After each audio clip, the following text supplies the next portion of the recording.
नमस्कार दोस्तों, कैसे हैं आप लोग। हम लोग देख रहे हैं कि वर्तमान की जो विश्व व्यवस्था है वो नए करवट ले रही है दिन प्रतिदिन। अभी हाल ही में चीन के राष्ट्रपति शी जिनपिंग ने मॉस्को की यात्रा की। मॉस्को लगातार परमाणु धमकी दे रहा है, तो इस पर हम बात करते हैं। क्या रूस को कमज़ोर करने के लिए अमेरिका यूक्रेन युद्ध में पुतिन को थका रहा है? आज इधर देखा जा रहा है कि पुतिन स्पष्ट परमाणु धमकी दे रहे हैं, या फिर माना जाए पुतिन अपनी चाल यूक्रेन में प्रत्यक्ष चल रहे हैं और अप्रत्यक्ष रूप से अमेरिका अर्थात नाटो को बता रहे हैं कि हम सोवियत युग की अपनी हैसियत को फिर से पा चुके हैं, हमसे टकराना मत, हम तुम्हारी कोशिशों को नाकामयाबी के रास्ते पर ला चुके हैं। जिस तरह से यूक्रेन में खुल करके नहीं आ रहा अमेरिका, लेकिन अप्रत्यक्ष रूप से मदद लगातार कर रहा, खुल के कर रहा है, तो क्या इससे माना जाए कि परमाणु युद्ध हो सकता है? अगर युद्ध हुआ तो क्या होगा? और वर्तमान में भारत की जो राजनीतिक व्यवस्था है, विदेश नीति है, राष्ट्रीय नीति, वो क्या करेगी? इस पर हम बात करते हैं आगे। आज जिस तरह से पाकिस्तान, चीन, उत्तर कोरिया, सीरिया और ईरान एक साथ खड़े हैं अमेरिकी नाटो के दादागिरी खिलाफ या वर्चस्व के खिलाफ, उससे दुनिया में फिर से दो ध्रुवता की बात शुरू हो गई है।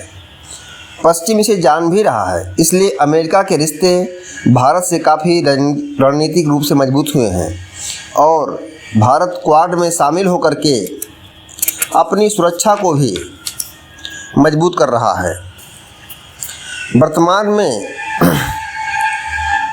वर्तमान सदी में भारत को शक्तिशाली बनाने की जिम्मेदारी क्रमशः नरसिम्हा राव, अटल बिहारी वाजपेयी, मनमोहन और अब मोदी कंधों पर चलते हुए विश्व राजनीति में भारत एक विश्व शक्ति के रूप में खड़ा है। साथ में उसे चीन जैसे भस्मासुर से चुनौती मिल रही है।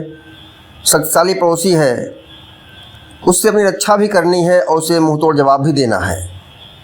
आर्थिक, सैनिक और राजनीतिक शक्ति मजबूत रखने की जिम्मेदारी भी है।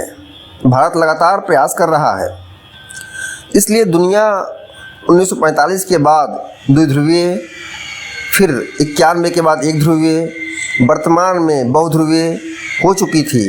लेकिन फिर से दोनों गुटों के बन जाने से या बनने के प्रयास से, एक गुट तो ऑलरेडी तैयार था नाटो, दूसरे में पुतिन, जिनपिंग या कह लें मॉस्को, बीजिंग, ईरान सब साथ आ रहे हैं, क्रम से आ रहे हैं।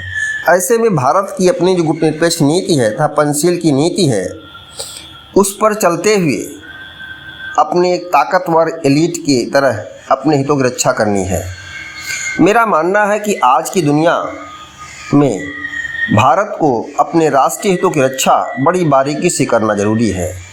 ईरान से तेल भी लेना है जो पश्चिम को नागवार गुजर रहा है, दूसरी तरफ हमें चीन को लेकर के विशेष रणनीति पर कार्य भी करना पड़ रहा है, इसलिए अमेरिका के साथ लेना है। क्योंकि ताइवान के मुद्दे पर चीन से अमेरिका के रिश्ते लगातार टकराव के दौर में हैं। ऐसे में हमें रूस को भी साथ मिलाना है। पिछले साल शंघाई सहयोग बैठक में जो समरकंद में हुई थी, मोदी ने पुतिन से स्पष्ट कहा कि यह डिप्लोमेसी, डेमोक्रेसी और डेवलपमेंट का युग है, युद्ध का युग नहीं है, शांति का युग है, विकास का युग है, लोकतंत्र का युग है। लेकिन इसकी बात कहाँ लोग मानने वाले हैं। हालांकि मोदी के इस बात की प्रशंसा पूरी दुनिया में हुई। प्रश्न यह है कि जिस तरह से दुनिया बहुध्रुवीय होने के बाद भी अमेरिका तथा रूस के खेमों में बट रही है, अमेरिकी खेमे तो स्पष्ट है, पर यहाँ पर भी बचाई टकराव है फ्रांस और जर्मनी के साथ। साथ में अमेरिका नए पार्टनर के रूप में भारत को मजबूत कर रहा है या खुद मजबूत हो रहा है भारत को लेकर के। जिस तरह से देखा जाए, क्वाड में भारत साथ में है, क्वाड में अमेरिका, ऑस्ट्रेलिया, जापान शामिल हैं। अमेरिका, ऑस्ट्रेलिया, जापान शामिल हैं। इसी तरह से वर्तमान में ऑस्ट्रेलिया को साथ लेकर के आकस समझौता किया गया है। आकस समझौते में तात्पर्य है कि ऑस्ट्रेलिया को परमाणु पनडब्बियों को दिया जाए या निर्माण किया जाए साथ में। आकस में ब्रिटेन, अमेरिका और ऑस्ट्रेलिया हैं। भारत को भी मौका दिया जा रहा है, लेकिन भारत खुद अपनी गुटनिरपेक्ष नीति होने के नाते इसमें शामिल नहीं हो रहा है। देखा जाए तो इस समय अमेरिका को भी अपने साथी की ज़रूरत है और रूस को भी ज़रूरत साथी की है।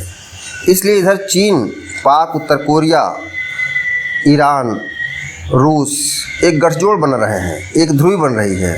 तो क्या ये थर्ड वर्ल्ड वार के मुहाने पर दुनिया खड़ी है? अगर युद्ध हुआ तो भारत की क्या स्थिति होगी? मेरे विचार में भारत युद्ध में कदापि नहीं उलझना चाहेगा। हम पहले भी कह चुके हैं, ये युद्ध का युग नहीं है।